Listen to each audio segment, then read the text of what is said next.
26/11च्या हल्ल्यात दहशतवाद्यांच्या टार्गेटवर होतं छत्रपती शिवाजी महाराज टर्मिनस। कायम प्रवाशांच्या गर्दीनं तुडुंब असणाऱ्या छत्रपती शिवाजी महाराज टर्मिनसवर दहशतवाद्यांनी अंधाधुंद गोळीबार करायला सुरुवात केली। यात अनेक प्रवासी ठार झाले तर अनेक प्रवासी मृत्युमुखी पडले। याचा मास्टरमाइंड तहव्वूर राणाच्या चौकशीत मोठे गौप्यस्फोट होण्याची शक्यता आहे।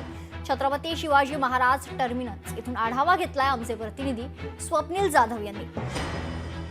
मुंबईतील 26/11च्या हल्ल्यामध्ये मुंबईमध्ये प्रेक्षणीय स्थळांचा समावेश होता। यामध्येच होतं एक स्थळ, ते म्हणजे या ठिकाणचं छत्रपती शिवाजी महाराज टर्मिनस। या टर्मिनसवरती शेकडो नागरिक पर्यटक हे आपले प्रवासासाठी थांबले होते। त्याच दरम्यान अंधाधुंद गोळीबार 2 अतिरेक्यांनी केला आणि यामध्ये अनेक नागरिक ठार झाले। मात्र एकूणच या लढाईमध्ये 2 आतंकवाद्यांना जरी गोळीबारामध्ये ठार करण्यात आलं असलं तरी या मागचा मास्टरमाइंड सूत्रधार जो होता तहव्वूर राणा याला आता भारतात आणलं गेलं आहे। त्यामुळे नक्कीच मुंबईमधील ज्या प्रेक्षणीय स्थळांवरती हल्ले झाले त्यामागचा नक्की हेतू काय होता हे या सर्व चौकशीतून समोर येणार आहे। कॅमेरा पर्सन लालचंद यादवसह स्वप्नील जाधव, लोकशाही मराठी, मुंबई।